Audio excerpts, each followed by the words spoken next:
All right, Lee, tell me when you're all Oh, set. I've been recording. Okay. I hit record right away. We're very professional at this.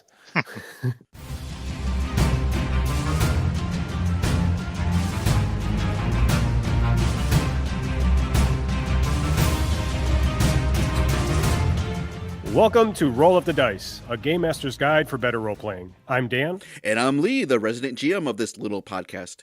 and today we have a special guest. We would like to welcome James Lowder. Hello, James. Hi, guys. Hey, hi. Thank you for coming on board with us and talking to our guests, Thanks for having me.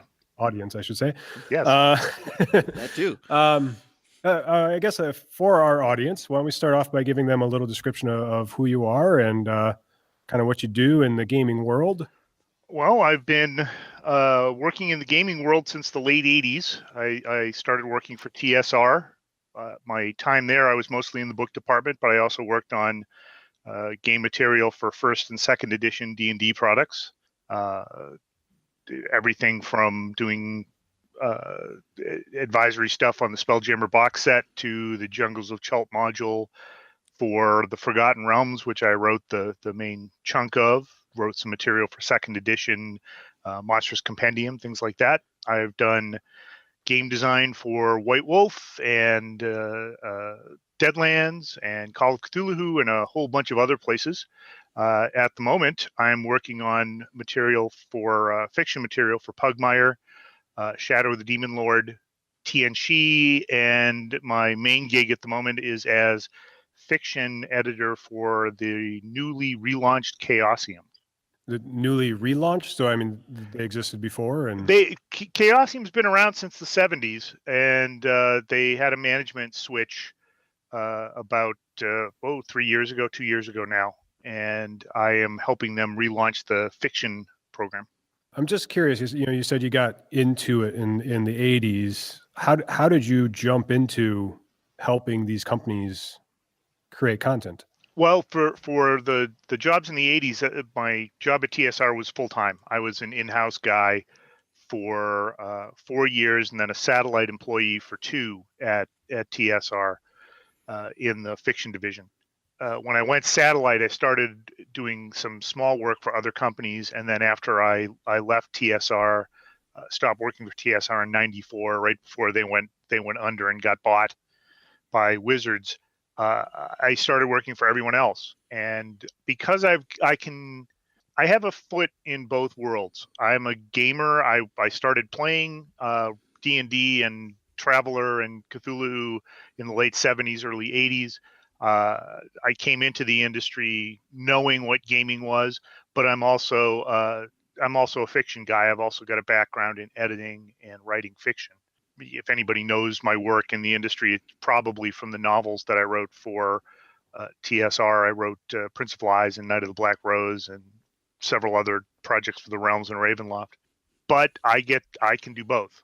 I can actually help people do game settings with fictional content or fictional content for licensed settings, and it's not a common skill set.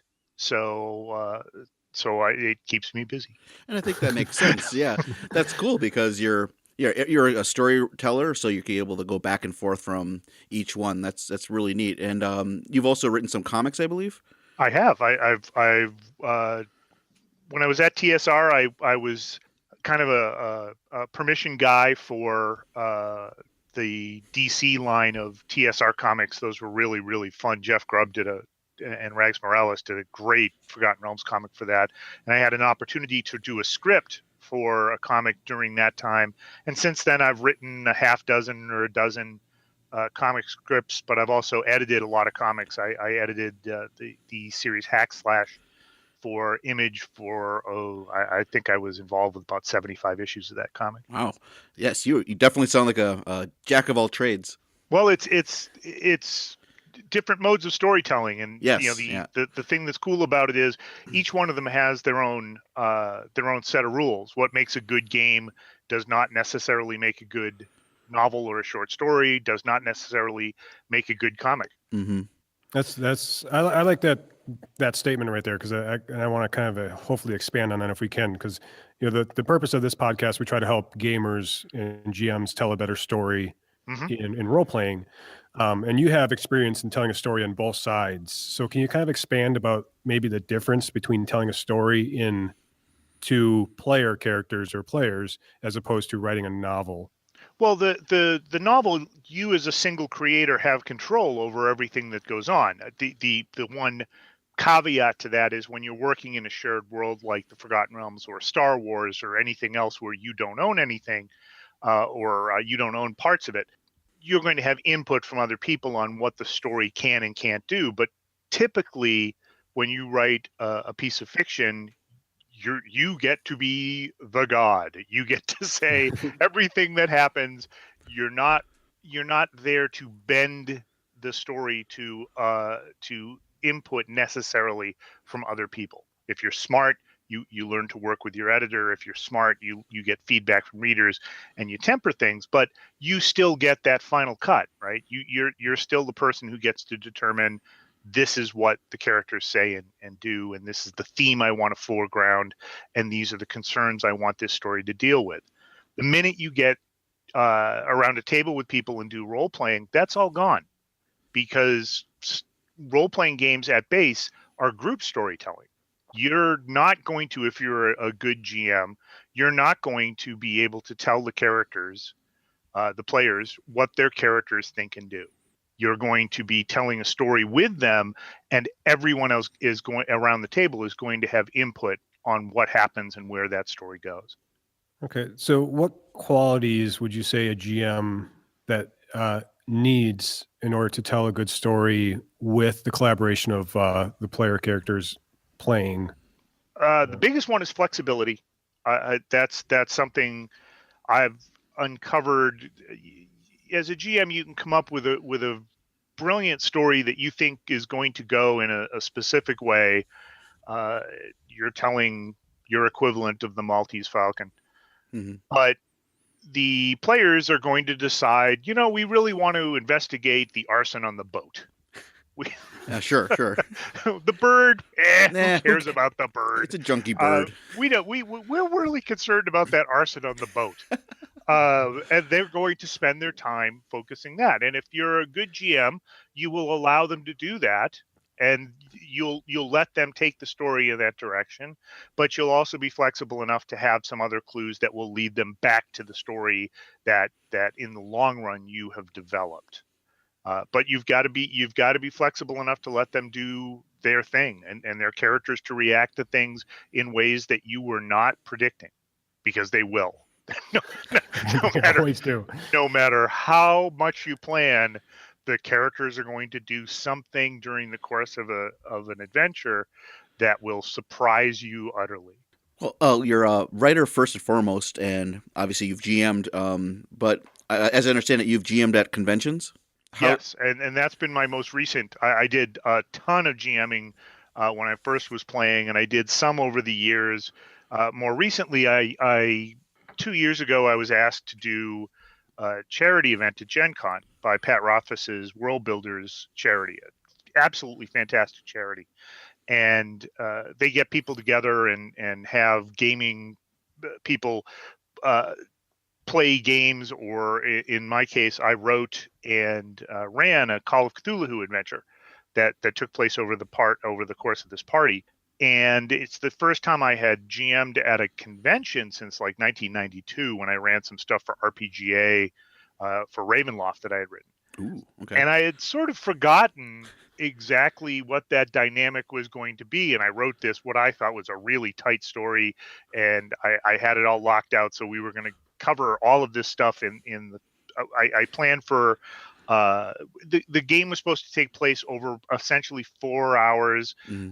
You always give it a half an hour to people to just sit around and chat, and then a half an hour to go off the rails. So I was planning for about 3 hours, and the players went off in areas that I had no idea that was going to happen. In fact, I had nothing planned for some of the areas where they were going to go. Now, fortunately, this was set in a world that I set in a 1920 Chicago, tied in with a bunch of novellas that I had written. So I knew these Perfect. NPCs and the background world for this setting really well. I was very prepared for that part of it. There was nothing they could do that would flummox me about the NPCs. I understood how they were all going to react, but I also was surprised at the directions in which they took the story. I've run it at GameholeCon and a couple of other places since that time, and every single one of the groups goes off in different directions.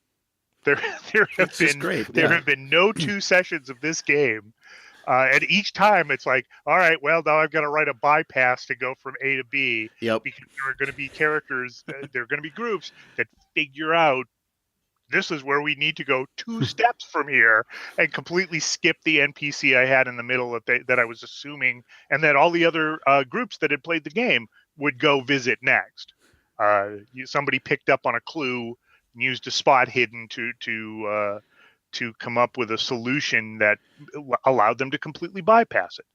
So having, as a GM, having some extra material in your pocket in case the players really skip ahead to something is a great idea. Having ways to shortcut certain situations if they take too long investigating the arson on the boat before they go back and look for the Falcon again is a good idea as well. Not being so in love with parts of the story that it absolutely has to take place.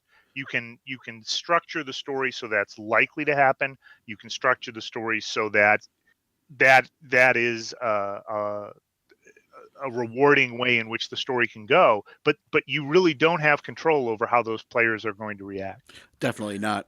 But those are great tools for a GM to know. Number one, know your world as much as you possibly can, so you can, like you said, bypass and then let them do the thing, come back without any worries. And yep definitely a great thing. But that could happen even just with sitting at home with your group of friends, them bypassing your story that you wrote over the weekend. Like, this is a great story. They're gonna follow it. And that's something that's going to happen. And as it was happening more, the second and third time I ran it, and I saw that the things had gone off the rails in ways that I hadn't predicted, and none of them were bad. None of them were ways in which the story was undercut. It was just the way and this was working with pre-gen PCs. It's an even bigger problem when you're working with player characters that the players have developed themselves, because they know those characters far better than you do. Yeah, their backstories. And they're going to have more invested in those characters, and they're going to want those characters to stay true to their vision of those characters. Rockmaron the Orc Slayer would never go back into that bar without punching the bouncer in the head. That's never going to happen, because I've done it every other time that we've played this game. You should know that. And as a GM, you should know that. When you set up those situations, especially when you're playing with groups that you've played with a lot, you can both play into how the characters are played and compensate and be wary of working around the ways in which people play characters. Sure. That brings up a question, I guess, for the way people play characters. When you have a pre-generated character and you're at the convention and everyone sits down, they're going to play for 3 hours as opposed to being at home and it's going to be several campaigns or something like that. Do you find that players or people play these characters kind of more openly, or I don't know what to say, like they take more chances and kind of do more things that surprise you than maybe something you would find in a campaign where they know the characters? Well, sure.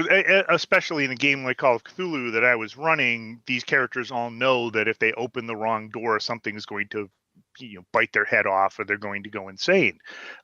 So the characters were, for the most part, I've seen at the conventions, people are much more likely to play the characters as written.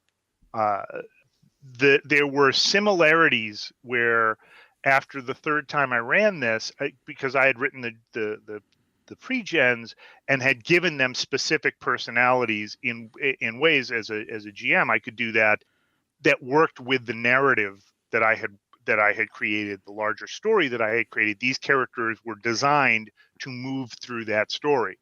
There are some that have the people playing those characters in certain instances have done almost exactly the same thing, which tells me those are people playing that character as written, and they've gotten the idea that this religious character who has strong convictions about what is lawful and just and things like that, put in this particular situation, will will react a kind of predictable way, which is tells me that those characters were actually fairly well written. But it also speaks to what you were just saying. The players are more open to trying a character that they don't necessarily feel like they have to make their own. Now, some of the other characters people have taken in fairly radically different ways based on a read of a 3 or 4 sentence. This is what this character's motivation is. The character can either be a craven coward, or the character can be incredibly dangerous because they're afraid of conflict, and and they're willing to knife people in the back to avoid it, sort of thing. So that's always interesting. And when you're playing a character, especially in long running campaigns like D&D or Pathfinder, you've got a lot invested. It could be years worth of playing, and there will become a point where you either are too comfortable with that character or too risk averse to do anything that's really new. And as a GM, that your responsibility is to know the room. Your responsibility is to know this is going to be a terribly bad idea if I create this killer dungeon where these characters have a likelihood to die, because my players don't want to play that. They actually want to play a continuing character that sticks around for a long time. They want to be playing superheroes in champions or villains and vigilantes or mutants and masterminds that survive for a long time and actually become legendary figures. And that's sort of your pact with your gaming group, that you're not going to go in and do something that is against the way in which your group has been playing the game for a long time. Oh, definitely. You don't want to just go out and kill someone you've been, yeah, exactly. You said having a character for years and years and years. They know them inside and out, backstory and so on. But sometimes when you do kill a character, I usually want to make sure it has meaning of some kind instead of just, Absolutely. Yep. instead of, oh, you got killed by a trap that almost anyone could have gotten squished by. No way. Right. Yeah. Right. And that's the difference between the real old school Gygaxian, oh, you opened the wrong door and now you're all dead. Squish. Yeah. Sort of gaming, which was, but that was the way Gary and his group originally played, that they all understood that at any moment you could be done. Sure, that was a tone. Yeah. And that's the way even you play a game with Jim Ward at GaryCon. You are very, very likely to die, whether you brought your character or you've got a pre-gen. It doesn't matter. You're all probably going to die. Yeah. So that's that. And that's the way in which that's the convention that they're working with. that's one of the other things you can do as a GM too, especially if you're working with players that you've known, and characters get their what can become boring sort of shticks. There are ways in which you can really liven those kind of things up by doing a little inventive storytelling. When my high school campaign, I had the Rockmaron the Orc Slayer, the dwarf who hated orcs. Gee, how original! Yes. And so he kills all of these orcs, and there was a point at which one of the GMs we played with had a ghost orc show up. He was an emissary of Groomsh, and he would just show up every once in a while in games we were playing to screw with Rockmaron. He was there to do nothing but say, all right, you have now hurt enough of my people that I am now aware of you. and I'm just making it clear that at any moment you could be dead, that we could deal with you, so don't get too cocky. And that was after I'd been playing the character for 2 or 3 years, and it had gotten into this shtick. And that one little thing that the GM had come up with was just this marvelous bit of storytelling that added dimension to the character and made me think about what the character was and what the character's relationship to the world was. and made playing the character more fun, made playing the character more fun for the people sitting around the table with me, because it was not just the predictable same old thing. So yeah, there are, but you've got to understand that as the GM, you've got to understand what the agreement is with the people around the table. As a storyteller yourself, and you're approaching a game, and you get people to play the game, they're creating their characters. How do you help them, or how do you want them to approach making a character that's relative, like you said, look into it as how their character is part of that world? Well, there are just definitely things that you can do even with pre-gens. When I was running the Call of Cthulhu game, one of the things that I let the players do when they sit down at the table, I say, okay, here pick your characters, and they pick them based on profession.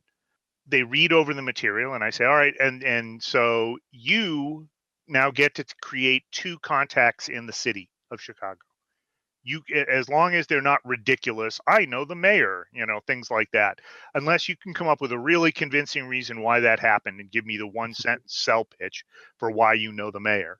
Come up with a couple of references, that context that you're going to be able to use during the game to move things along if we need to do that. And it makes them immediately think of, all right, how do I anchor this character in this world then? What am I going to, the way I want to play this character, would they know a bookie? Would they know a pawn shop owner? Would they know a gang leader? And that helps them figure out who they want that character to be, even as a pre-gen. So when you're doing things like that in a larger campaign, or with characters that are being created by the players, the idea that you would allow them to come up with some interesting backstory for them, to look at, well, there are other parts of the world that you've visited, or you've never visited any other part of the world, which changes how you go in the Forgotten Realms to Shadowdale, and that your character has never been to Shadowdale. It's going to determine how things are played. Your character is wanted in Shadowdale is going to determine how things are played. And you can give the players a lot of control over that, so that they can access those as they play. But it also gives depth to the player characters, makes them think about what their history is, what they were doing before they came on stage, as it were. In fiction, what I do with that is create timelines for important characters in stories, and especially for novels. I have an idea of how old those characters are and what their relationships are with other characters in the story, and with other characters who don't appear in the story, because that will impact how their dialogue and how they approach problems and things like that. It helps me as a writer give them 3 dimensions, and anything you can do as a GM as you're starting the game that will allow the players to develop their own character backgrounds the same way. Here you spend your session coming up with your basic stats and everything else, and then especially if you take a break between character generation and then playing your first adventure, let your players come up with a short history over the course of the week, or whatever it's going to be between the time you do the dice rolling and you do the first adventure. Let them pass that to you as a GM, so you can see what they've created. And there are other ways in which then you might be able to tailor some of the stories. Here's this guy from Shadowdale you run into in the Forgotten Realms, and he knows that you're wanted. So this NPC is going to react to your character, differently than he's going to react to the other player characters at the table. Things like that, and that adds depth to the type of storytelling that you can do.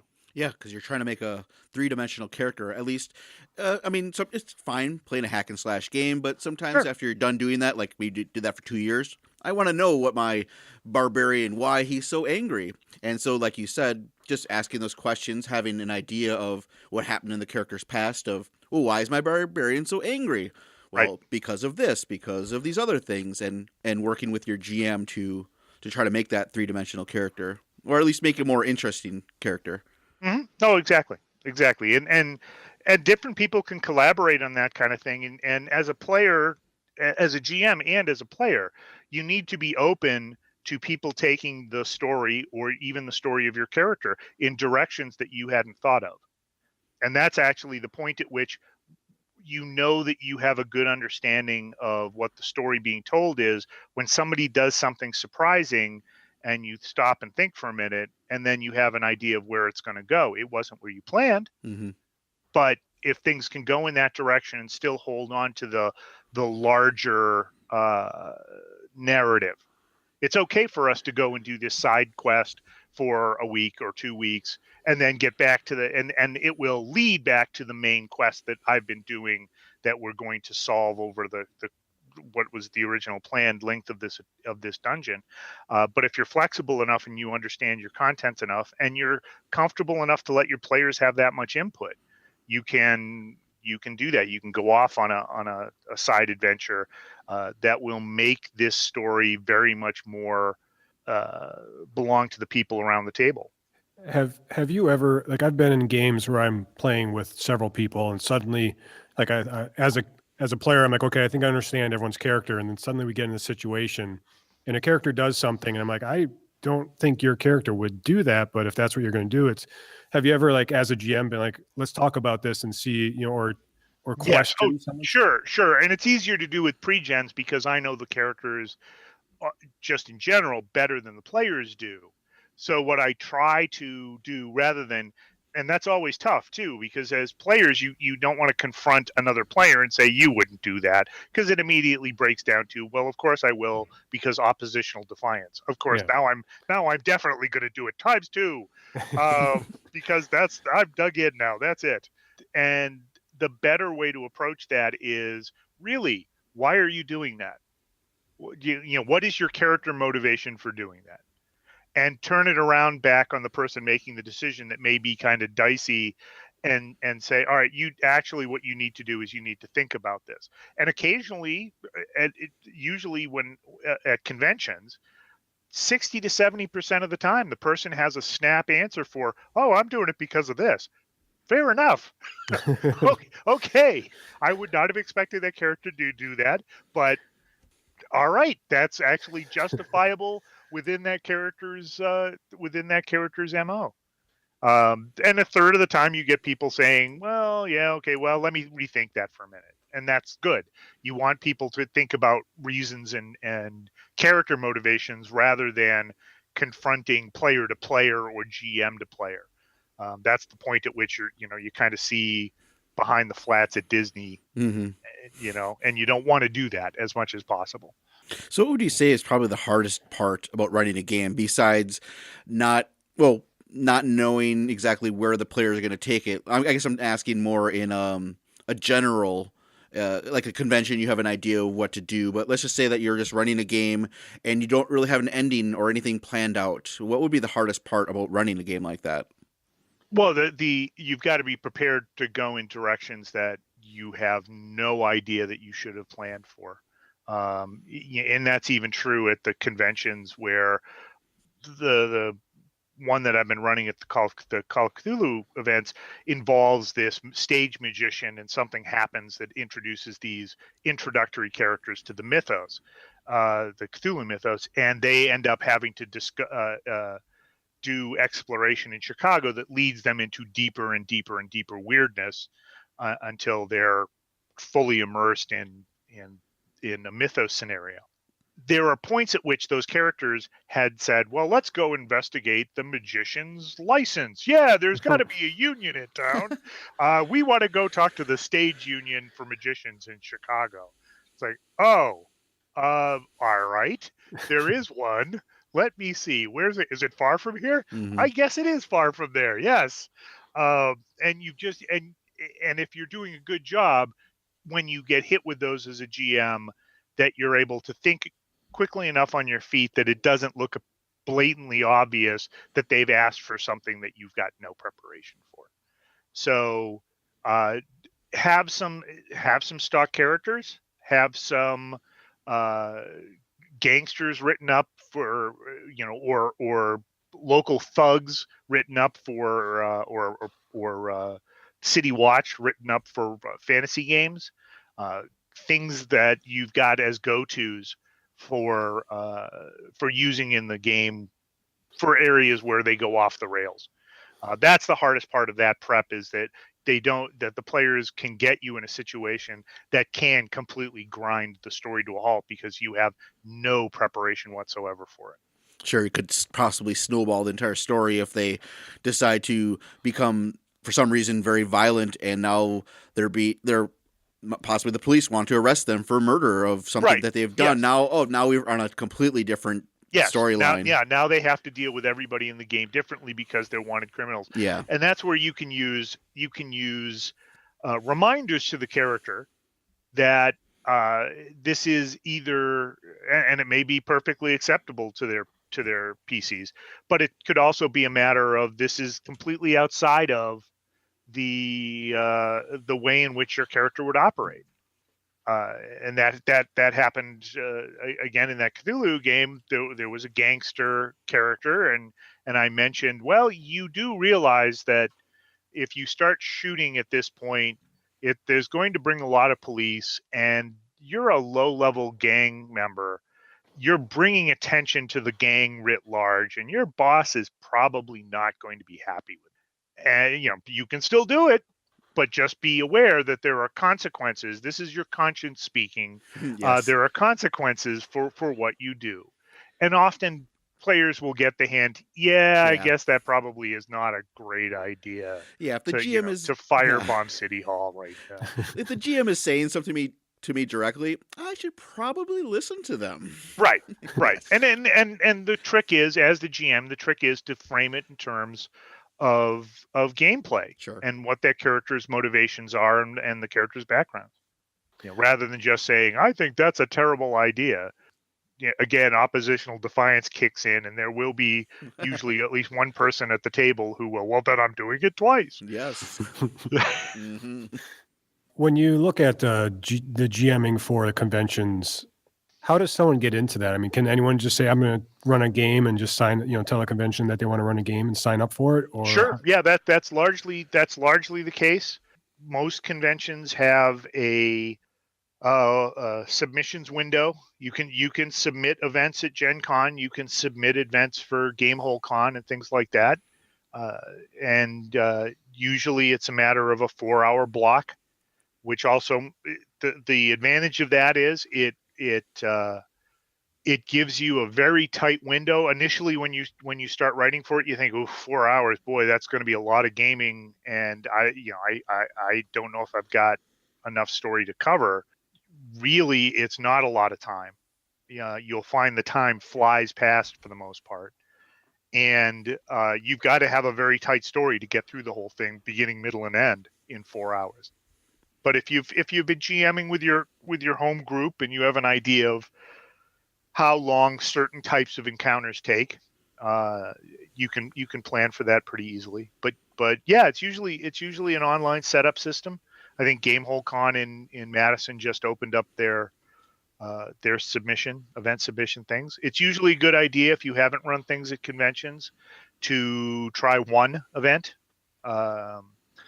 And each one is going to be wildly different, especially since people go to gaming conventions tend to be the more dedicated players, and tend to be people who take role-playing games fairly seriously. So you're not likely to get a table of people who are there to goof around. They are there to play. At that charity event I ran at Gen Con, the first time I ran Nightmare City, 2 people showed up in costume. Sure. 1920s gangster costume, which was amazing. Great. Not that I'm intimidated now, having not run a game in 25 years, but it went well, and they had fun, which is really kind of that's the goal. If everybody at the end of the 4 hours says that was a ball, you win. That's exactly what gaming's all about, just having fun with it. Yep. And you said that you had some tools, of course, because it is a timed event, and sometimes combat maybe go a little bit too long. Right. And of course, if you have, maybe they botch some of their interrogation or searching checks, what tools do you have to just speed up something that would normally take half an hour? Well, and that's and combat is a great example, because combat can really, especially depending on the system, combat can really slow things down in a game. You've got, at a convention, you can limit the number of people at the table. So if you think your game is going to be combat heavy, having a full table of 6 may not be a good idea. You may want to have 5. You may want to have 4. Every person you remove from that then speeds the combat up. But know when you're going in that, roughly this is going to take a half an hour to resolve this fight with the giants at this point. There you can have more role playing. You can have different types of things that the characters are rolling to check. And again, this depends on the game system. Cthulhu's not, but for the most part with Cthulhu, if you are pulling out your gun, it's already too late. Yeah. There's not going to be, you might fight some gangsters or some cultists earlier on in the adventure, but by the time anybody's going, I want a submachine gun. Sure, go nuts. You can take whatever you want to this big, climactic battle. It's really not going to help. Yeah, you squeezed a couple rounds off, but it just went inside of this creature and it didn't even stop coming towards you. Yeah, exactly. Yeah. Oh, and then you've just brought more of them down on yourself. That's different for an adventure game like D&D or Pathfinder, or even a superhero game. Superhero games too is there's got to be the point at which you get to punch the villain, right? For the average kind of adventure. One of the other things that you can do to plan on to make your convention experience different as a GM is to really come up with what is basically a curveball adventure. There was one of the first adventures that I wrote back for Ravenloft, back for Gen Con, back when I was working at TSR. Bruce Nesmith, who is one of the lead designers on Ravenloft, and I came up with a 2-round adventure where the characters fight Stezin de Polarno, a Dark Lord that I had created for the one of the supplements for Ravenloft. And at the end of it's a 2-rounder. At the end of the first round, Stezin kills everybody in the party. The second round, the players all play revenants. So, and they can't speak. They can only say revenge. That's the only word that they can say is revenge. So they go through the whole second half of this adventure, being able to take eyeballs out and roll them down hallways and look around corners and things like that they can discover that they can do. But because they're disposable characters, the characters aren't really, crushed that they got killed at the end of the first round. But this gives them something that they have probably never played in a game before.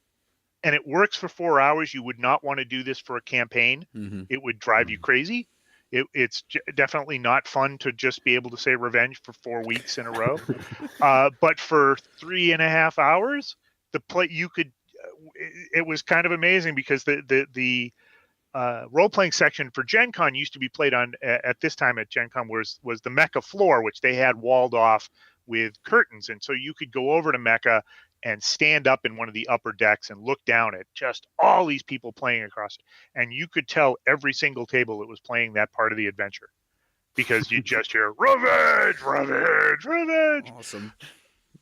And they had a ball with it. It went over really, really well. And the next year I wrote a 3-round adventure that it did even more kind of crazy offhand things, off the wall things with what the players were, depending on which one of the rounds they were playing in. And that can be really fun.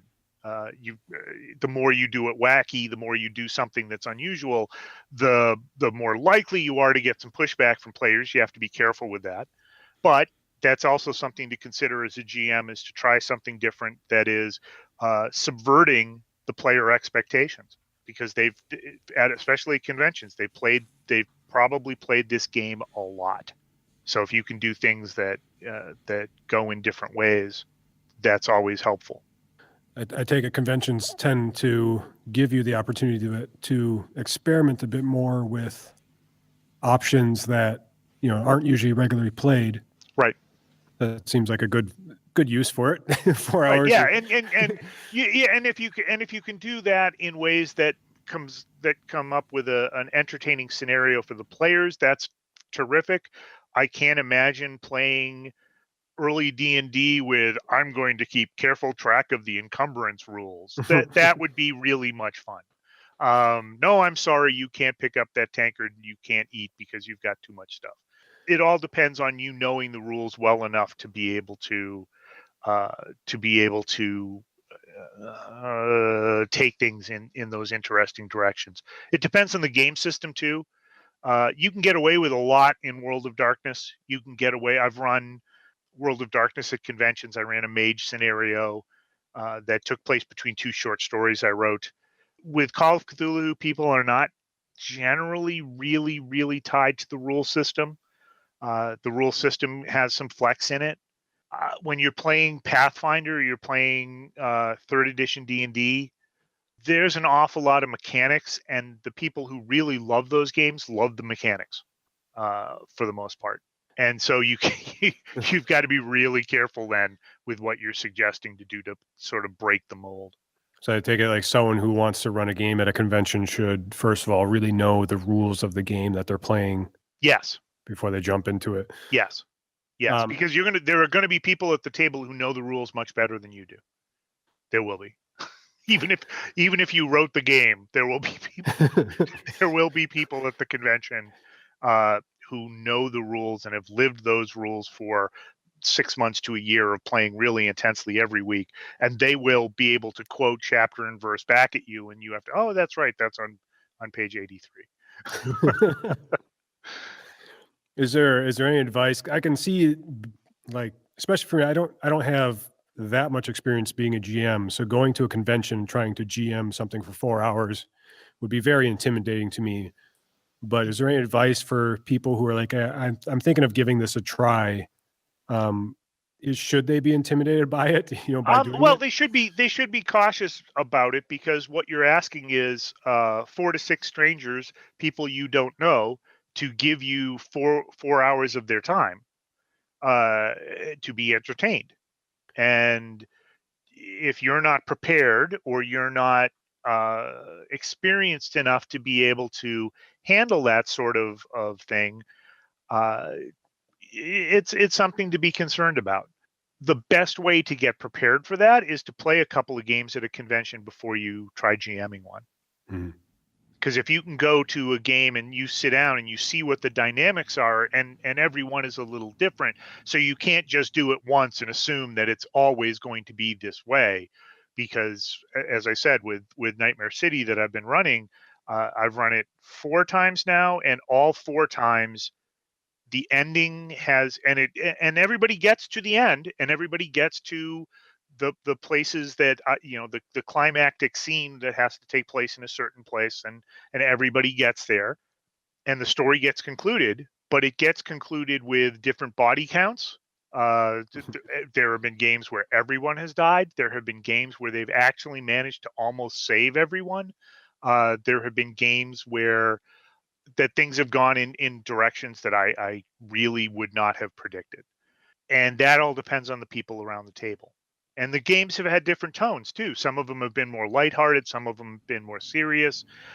Some of them have been more conflict oriented within the party, because that happens too. And you've got to have at least a sense of how games get played at conventions, at what level they're being played, before you try to run one yourself. So play a couple of games, play a couple of different kinds of games. Make sure you know the rules, and then sure, they're fun. I mean, I had actually forgotten how much fun they were to run over conventions. I'm running, and since having not run a game at a convention for like 25 years, I've now run one at every convention that I have gone to as a guest, just because I want to do this again because it's fun. I take it, being that they always go in a different direction, it's playing the same campaign or the same episode, I guess, doesn't really get boring because it keeps changing depending on who you have in there. Yes, absolutely. And different players play the characters different ways, and there have been ways in which I've got everything written down right now in notes, that and that's actually another prep thing that I would mention. But as I've been playing, I've got codicils to to this thing where, okay, when they go to look for the professional union organization for magicians, this is the name of the guy at the door. This is where it is. This is how they can get there. Because when I had originally written the thing, I had some Northwestern University professors who I was assuming they may go talk to. And I've run it 4 times now, and no one has ever gone to talk to those professors.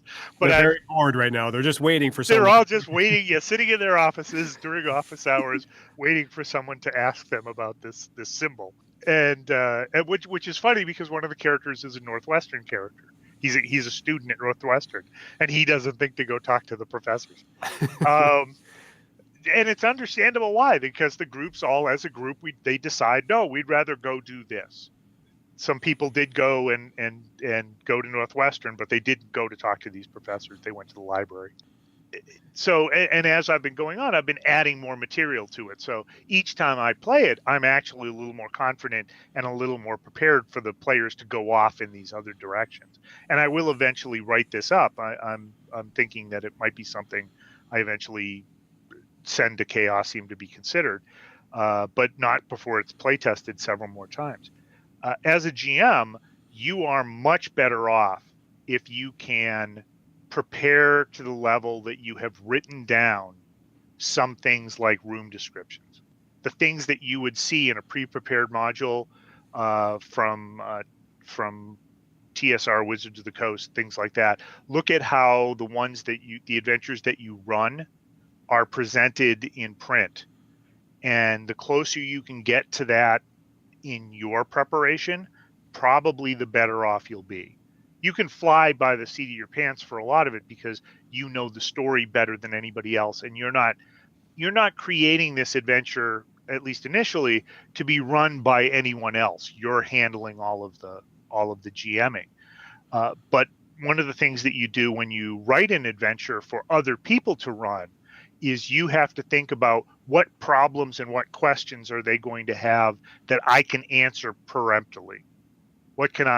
So when you go into the room, here's the 3 sentences that you want to read to the characters so that they get the clues that they need to move to the next part of the adventure. If you can do that in your preparation, if you can write that so that you read those 3 sentences and that's the setup for the room when they first get in there, you will find it actually easier to keep things moving. And then you can adjust it if those 3 sentences didn't work for Correct. this group. I can adjust it for the next group and see if that helps. Correct. And that is, again, something that I've gotten from firsthand experience recently, where the first time I ran it, I didn't have that and it went fine. And the second time I ran it, I didn't have that and it didn't go fine in a couple of the areas. And I realized it was because I had left a detail out when I had done the initial room description. I had focused on the wrong thing and had to then throw in later that, and there's also this. And then the player characters, okay, well, if there's also this, then we're going to go do this, which was what they should have done in the first place. You mentioned something I thought was interesting. I was just wondering how much it actually happens. You said that, the story you're running might become an adventure for Chaosium. Does it happen a lot where people run games at conventions, like 4 to 6 hour events, and then kind of write them into adventures to? It happens. Depends on what your connection is with the industry. There are plenty of opportunities now for people to write adventures for different parts of for different game systems and actually get them published online. Chaosium has a program now where you can post your adventure online and you can get paid for it. It's like the DM's Guild for Dungeons and Dragons, right? The DM's Guild, if you have a D&D adventure that you want to post, you put it together and you post it up there, and people can buy it. And so the repository for Call of Cthulhu does that as well. So if you've run an adventure several times and you think it's really fun and players have had fun with it, there are ways in which you can get it out there for other use. whether game companies tend to be publishing fewer adventures now than they had in the past, but the opportunities for somebody who's writing adventures to get them out there through one means or another, either through submitting it to, hey, I've got this really great adventure I would like to submit to an adventure book that you're doing, look up the publisher's guidelines, or through things like the repository of the DMs Guild that gets it out there and shares with friends, and you can make a little money on it and share what you're doing. I always kind of wondered how people got, I see a lot of people writing adventures and posting them places. But most of the time I see them just like, I go to my website and grab this. Yes. And that's an option too. That's an option too. If you're writing it specifically just to, or in general, just to have other people play it and enjoy it, that's a perfectly valid option as well. Sure. I've got to pay my rent. Yeah, definitely. I've got to pay the mortgage. So, that's when I do things like this. And I initially, when I wrote this thing for the charity event, that was not what I had in mind. I was not thinking that, hey, this is actually something that I might want to put together to submit to Chaosium, because it's a lot more work to do that, because you've got to write it. When you write an adventure that other people are going to run, you have to then doubly think of, the players are going to go off the rails this way, and the GM is going to go off the rails this way, because you're going to have to peremptorily answer all of these questions that the GM is going to have, and bulletproof the adventure so it's clear what's happening and why. Which, if you're just running it yourself and you've wrote and you wrote it, and you've written these things before, you can pull it out of your back pocket and know why things are happening. What type of tone and storylines do you like to write more than others? Well, I tend to write more serious, horror-leaning stuff, even with my fantasy.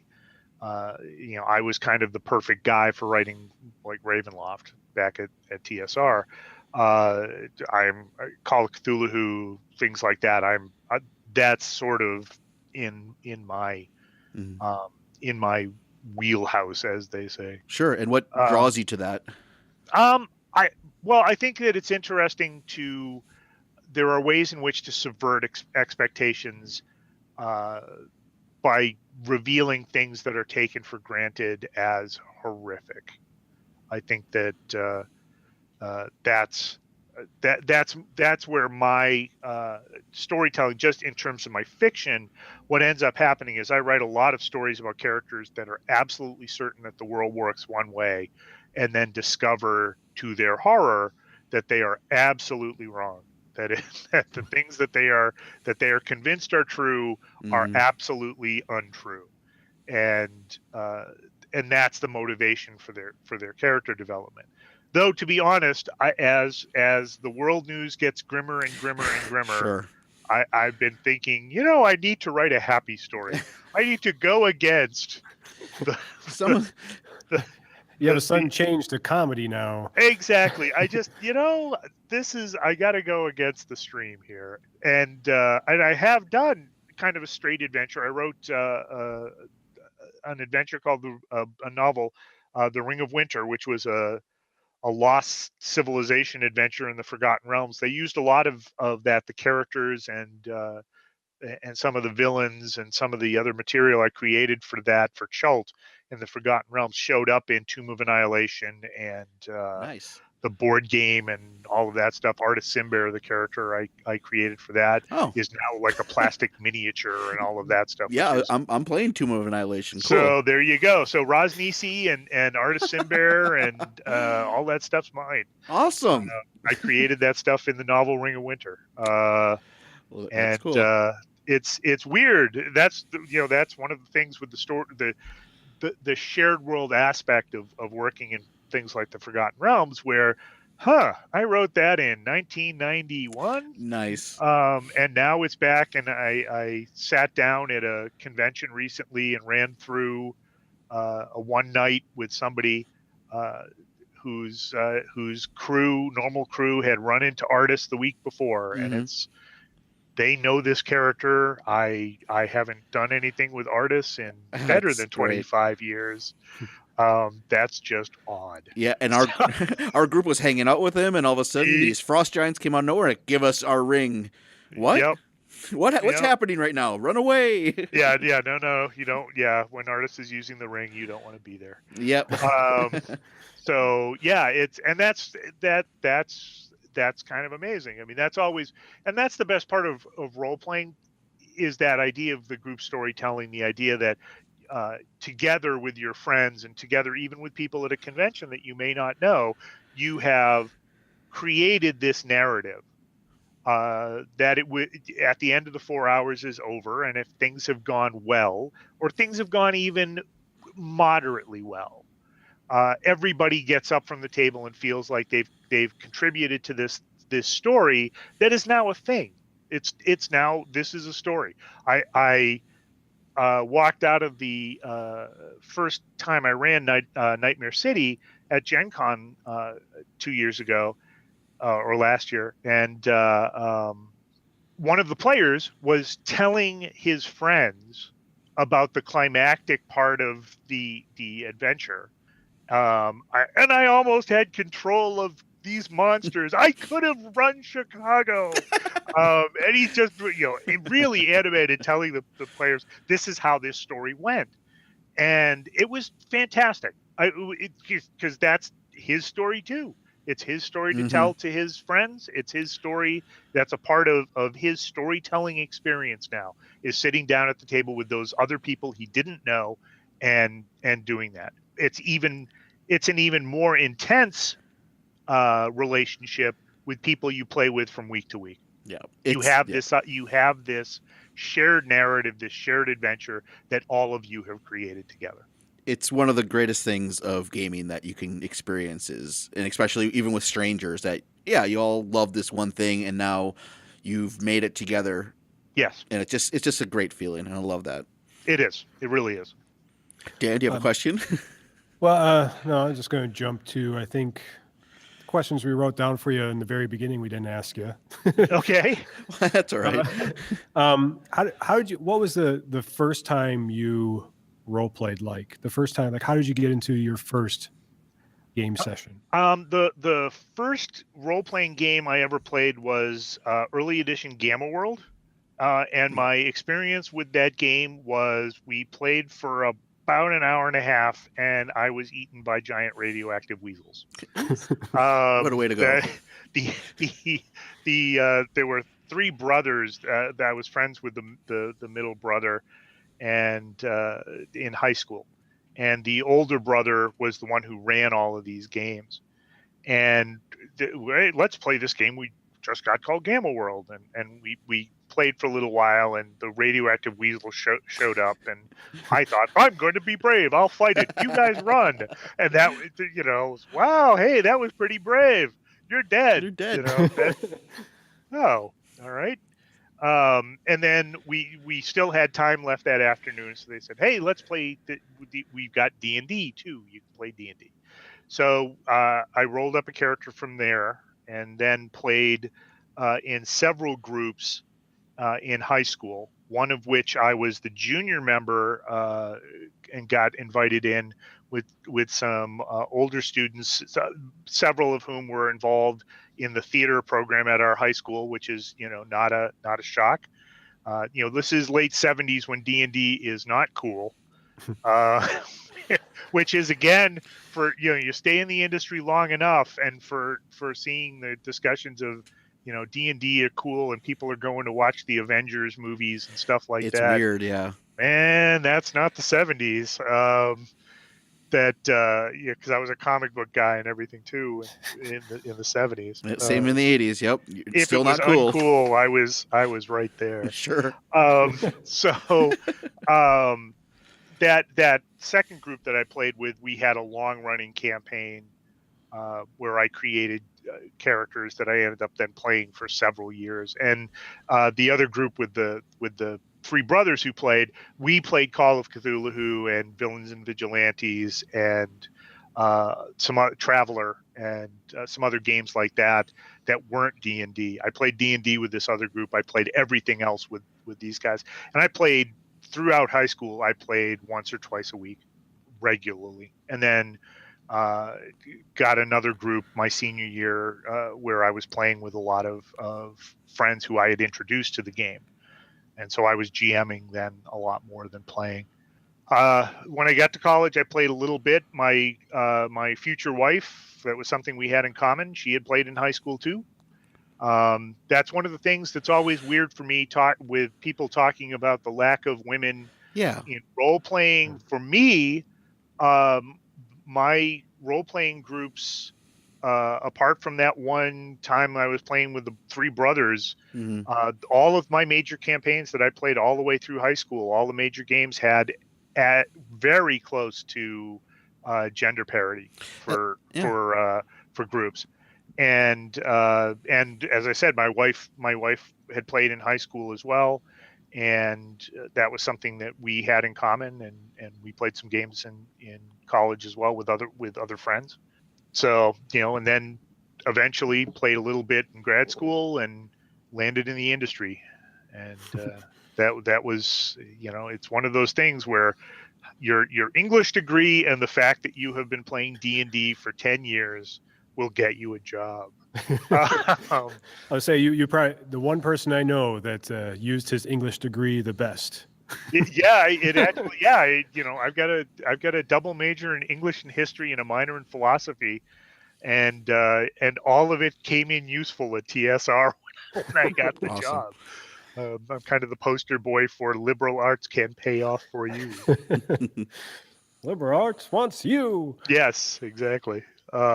So that was, and it was interesting to see because I had some people who were amazing GMs when I was first learning. That first large group I got attached to, the guys, because in part they were theater oriented, had a real understanding of how dramatic structure could work and what you'd want to do at the table to make these things more theatrical and cinematic.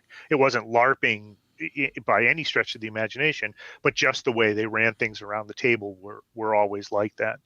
And then getting the advantage to play at TSR, that was amazing because you're getting to play role playing games with Seb Cook and Jeff Grubb and Bruce Nesmith, who's now running the Elder Scrolls stuff, and these guys who in no way, shape, or form are amateurs. They, they, they, at the drop of a hat, they could come up with amazing things when they're running these games or just playing in the games as characters. So I learned an incredible amount just by being the junior guy sitting in the back, playing with some of these. We played different superhero games. We played a lot of different games at lunch, board games and role-playing games. If you said, and this was one of my favorite things about working at TSR, is there was a games library up on the second floor near where the game department was, and everybody would kind of gather there during lunch, and conversations would roam. And if you would say, well, I've never played Source of the Nile, somebody would say, what? You've never played Source of the Nile? Well, I'll bring my copy in tomorrow. And then for the next 2 weeks at lunch, you would play Source of the Nile. Because there was this understanding that you wanted to learn all of these games. You wanted to have this common language with people. You're writing a jungle adventure thing and you've never played this, you should play this. And so that was just fantastic. Just fantastic. It seems like that can happen a lot more commonly now that there's a lot more games out there. Yes, I can't imagine how big the games library would have to be now. It would be the whole rest of the building, just for Kickstarter games. That's one of the things, as preparing as a GM, preparing as somebody who's writing and running games, and you're trying to do this to provide a story structure for other players to move around in. You're providing the corners of the sandbox.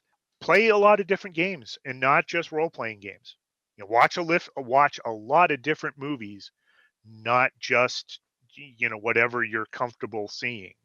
Try other things. Go look at Rafifi and see how they use the heist aspect in that. Or go watch Seven Samurai or Yojimbo or things like that. You'll be amazed at the things that you can pick up for just good storytelling and things that you can, situations that you can use with your characters that can be really entertaining. I was just watching the 70s movies The Warriors last night, Sure. which is an amazingly good film for all that it is, almost peak 1970s as far as a film goes.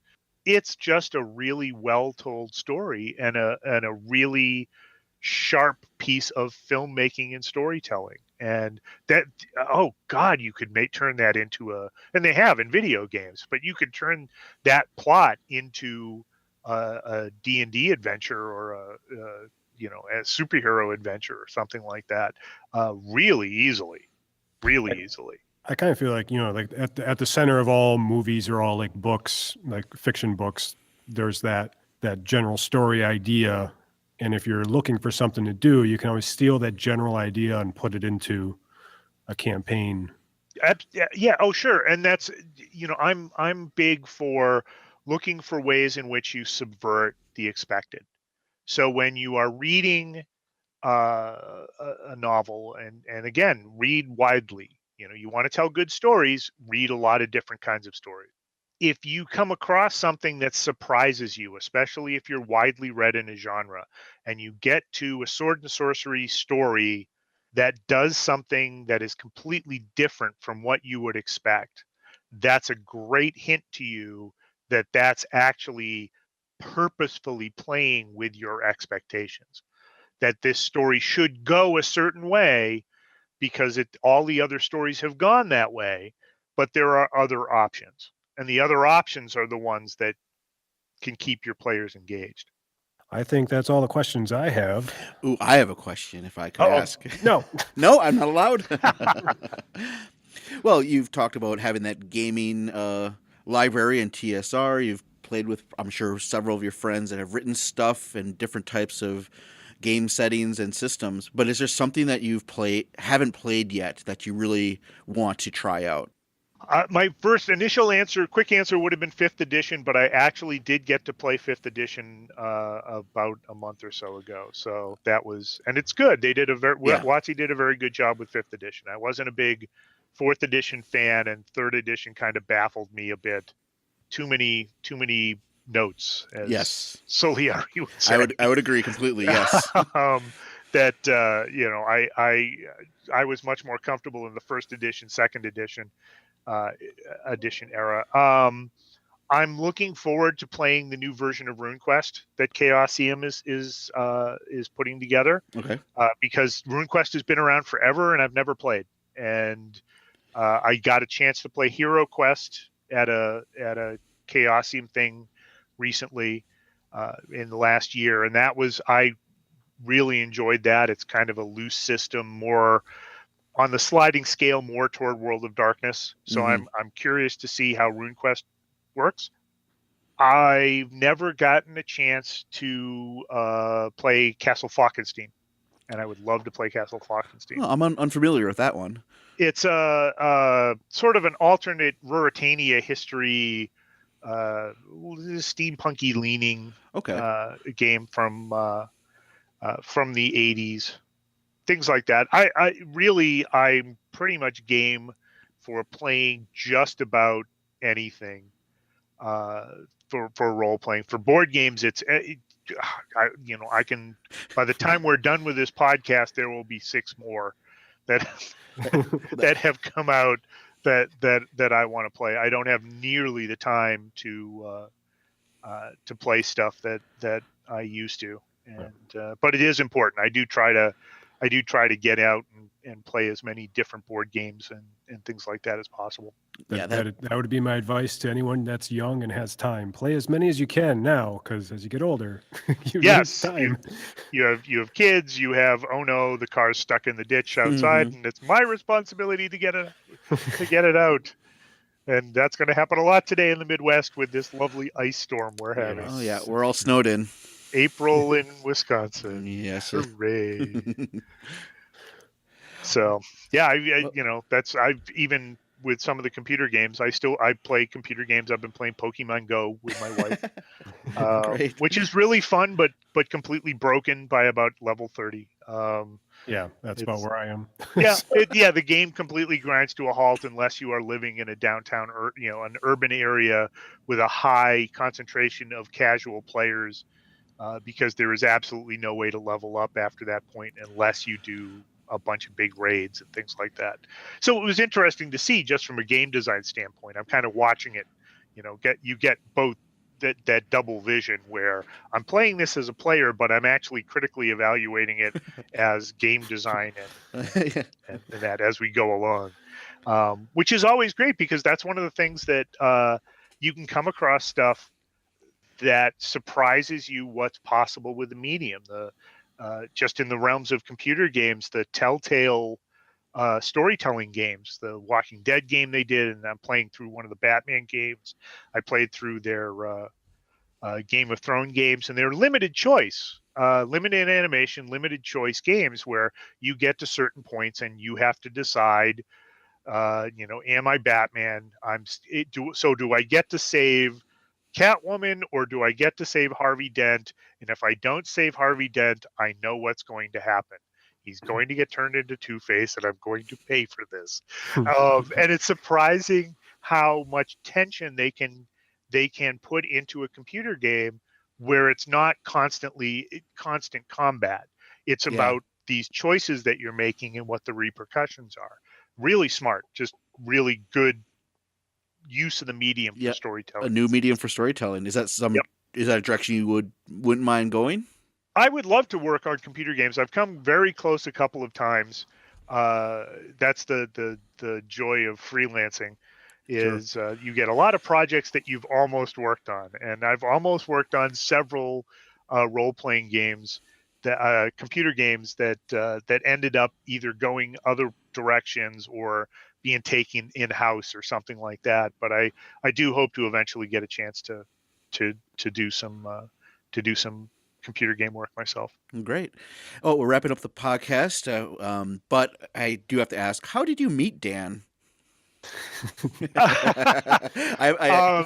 I met Dan through Jim Brzelik, Sure. who I knew from the Milwaukee area hobby and comic book stores, and Jim and I were at a party, and Jim mentioned that he was working on this movie over the next couple of weeks, and I taught film in college and had made a terrible short film myself called Derrida of the Living Dead, which was critical theory poisoning, turning grad students into zombies. It was very popular among the professors. Sure. And Jim said that they were actually actively working on the film, and I mentioned something about possibly, hey, I'd be happy to throw in and give you a hand. And then that was the next 2 weeks of my life where I was doing nothing but getting covered in fake blood until 2 in the morning. Yeah, that was how we first met. Was we just threw a bucket of blood on you? Yeah, it was. Yes, we discovered during the shooting of Misfit Heights that I am a fake blood magnet. Wherever it is thrown in the room, it's drawn it to will you. find me. It turned corners. Like it was amazing. It really was amazing. And so I got to do some puppeteering on Misfit Heights and had a ball and loved the movie and really enjoyed working with Dan. And for the same reasons that the best parts of my working for TSR, because everybody who was there loved what they were doing and really it was a labor of love and everybody was having fun.